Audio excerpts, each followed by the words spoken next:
ரெடிண்ணா? Ready.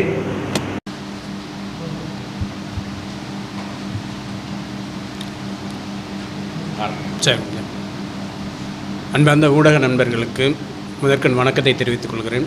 எங்களுடைய அழைப்பை ஏற்று வருகை தந்த உங்கள் அனைவருக்கும் தமிழ்நாடு பல்கலைக்கழகம் மற்றும் கல்லூரி SST ஆசிரியர் சங்கத்தின் சார்பாக நன்றியையும் வணக்கத்தையும் தெரிவித்துக் கொள்கிறேன். தொடங்கலாமா சார்? சமீப காலமாக அண்ணாமலை பல்கலைக்கழக உபரி பணியாளர்கள், அரசு கலை மற்றும் அறிவியல் கல்லூரிகள், பொறியியல் கல்லூரிகள், பாலிடெக்னிக் கல்லூரிகள் என்று பல்வேறு கல்லூரிகளில் மிகை பேராசிரியர்கள் 3000 பேரை உபரி பணியாளர்களாக கண்டறியப்பட்டு 3 ஆண்டு ஒப்பந்த அடிப்படையில் பணியமர்த்தப்பட்டார்கள். ஆனால் 3 ஆண்டு முடிந்ததற்கு பிறகும் மேலும் 3 ஆண்டுகள் பணி நீட்டிப்பு வழங்கி கொண்டிருக்கிறார்கள். இந்த சூழல் என்பது அரசு கல்லூரிகளில் காலி பணியிடங்களை கண்டறிந்து அந்த பணியிடத்தை நிரப்புவதில் ஒரு விதமான தேக்க நிலை ஏற்படுகிறது. அது மட்டும் இல்லாமல் 5000த்திற்கும் மேற்பட்ட கௌரவ விரிவுரையாளர்கள் குறைந்த ஊதியத்திலும் தொடர்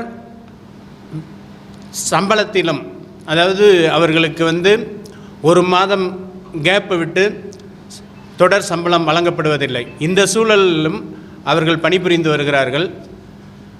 அவர்களுக்கு கொடுக்க வேண்டிய பணி வாய்ப்பும் தடைப்படுகிறது. அது மட்டும் இல்லாமல் சுயநிதி பிரிவு கல்லூரிகளில்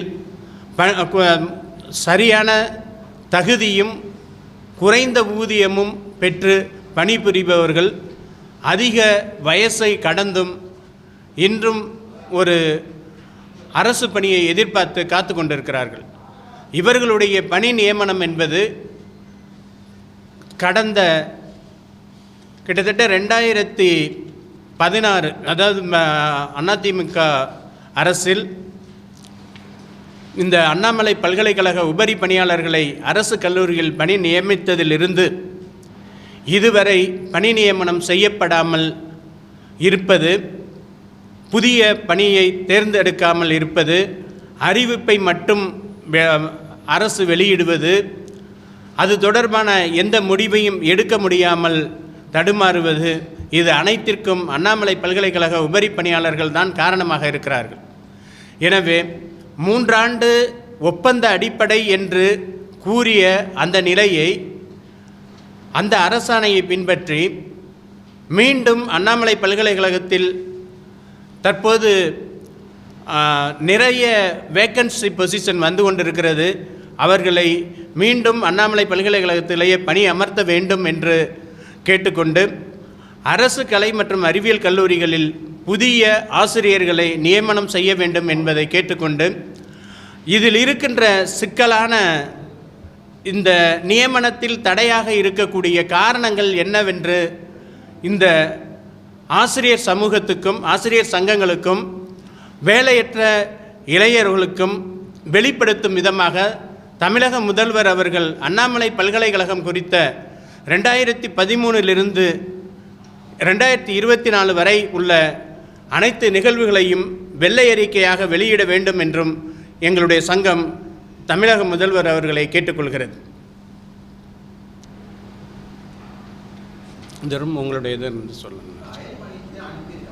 ஆமாம் ஆமாம்.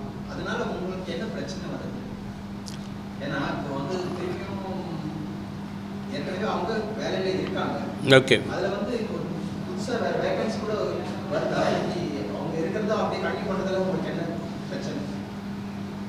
அதாவது இப்போ அண்ணாமலை பல்கலைக்கழகங்கிற பணியாளர் நியமனம் என்பது விதிமுறைகள் வேறு, அரசு கல்லூரிகளுடைய விதிமுறைகள் வேறு. இங்கே டிஆர்பின்னு ஒன்று வச்சு அதிலேருந்து நாங்கள் எடுக்கிறாங்க. யூஜிசியோடைய குவாலிஃபைடு இருக்கணும், 2வது பணி அனுபவம் இருக்கணும். இந்த அடிப்படையில் தான் அவங்கள வேலைக்கு எடுப்பாங்க. அண்ணாமலை பல்கலைக்கழகத்தை பொறுத்தவரையும் இதுவரையும் எந்த கால்ஃபரிங் இருந்ததாக தெரியலை. அதனால தான் நாங்கள் வெள்ளை அறிக்கையை கேட்குறோம். கால்ஃபர் பண்ணி அண்ணாமலை பல்கலைக்கழகத்தில் அந்த பணியாளர்களை எடுத்தாங்க அப்படிங்கிறதுக்கு இதுவரையும் எந்த ஆதாரமும் இல்லை. ஆக எந்த அடிப்படையில் அவங்கள நியமித்தாங்க? ரெண்டாவது, தமிழ்நாடு அரசு சொல்லக்கூடிய இடஒதுக்கீட்டு கொள்கையை அவர்கள் பின்பற்றி இருக்கிறாங்களா அப்படிங்கிறதும் தெரியலை. இப்போ இந்த மாதிரியான சூழல்கள் வரும்போது அவர்களுடைய நியமனமே எங்களுக்கு, அதாவது பல இடங்களில் என்ன ஆச்சுன்னாக்கா, அண்ணாமலை பல்கலைக்கழகத்தை உபரி பணியாளர்களாக போட்டு அரசு கல்லூரிகளில் பணி நியமனம் செய்யும்போது அவர்களுடைய சான்றிதழ்கள் சரிபார்க்க செய்ய வேண்டும் அப்படின்னு ஒரு இதை அந்த விதிமுறையில் கொடுக்குறாங்க, டேர்ம்ஸ் அண்ட் கண்டிஷனில். அந்த மாதிரி திருப்பி அனுப்பப்பட்டவர்கள் நிறைய பேர் இருக்காங்க. அப்போ அந்த மாதிரியான குறைபாடுகள் ஏதோ இருக்கிறதா சொல்கிறாங்க. இதெல்லாம் எங்களுக்கு எதுவும் தெரியாது. இப்போ இதை எல்லாத்தையும் நீங்கள் வெளிப்படைத்தன்மை இல்லாமல் இருக்கிறதுனால தான் நாங்கள் அதை கேட்குறோம். முதல்ல அவங்கள ஒப்பந்த அடிப்படையில் போடுறீங்க, 3 ஆண்டுகள்னு சொல்கிறீங்க. அந்த 3 ஆண்டுகளுக்கு பிறகு நீங்கள் அவங்கள வேக்கன்சி வர வர எடுத்துக்கிட்டு இதில் ஃப்ரெஷர்ஸை அவங்கள போடுங்க அப்படின்னு சொல்கிறோம். வெளியில் இருக்கிற வேலை இல்லாத இளைஞர்களை, குவாலிஃபைடோடு இருக்கக்கூடிய இளைஞர்கள் சுயநிதி பிரிவில் வேலை பார்க்குறாங்க, இன்னும் அரசு கல்லூரிகள்லேயே கௌரவ விரிவுரையாளர்களாக இருக்கிறாங்க, அவங்கள பணி நியமனம் செய்யுங்க அப்படின்னு கேட்குறோம். ஏன்னா அவங்க இருக்கிறதுனால எங்களுக்கு இடையூறு கிடையாது. ஆனால் அவர்களுடைய பணி நியமனம் என்பது வேறு, எங்களுடைய பணி நியமனம் என்பது வேறு. அதனால தான்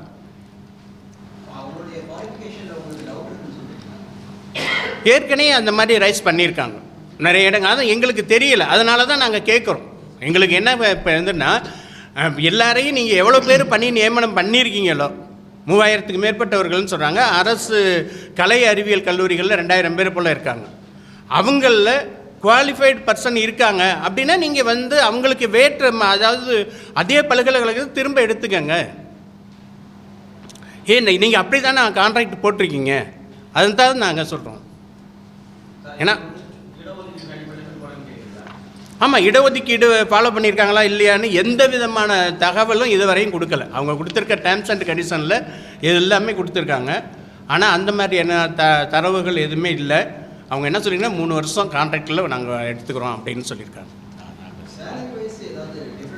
இருக்குது, கட்டாயமாக இருக்கும். ஏன்னா யூனிவர்சிட்டிக்கு சேலரி வேறு, ஆர்ட்ஸ் அண்ட் சயின்ஸ் காலேஜுக்கு வேலை. பெரும்பாலும் ஆர்ட்ஸ் அண்ட் சயின்ஸில் கம்மியாக இருக்கும், யூனிவர்சிட்டிக்கு அதிகமாக இருக்கும்.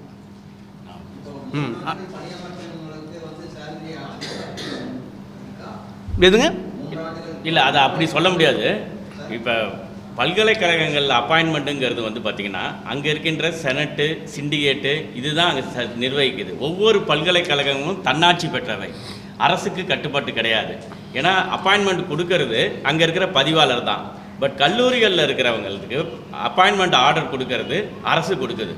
ஸோ இதில் பணி அமர்த்தலே இரண்டுக்குமே வேறு வேறையாக இருக்கிறது.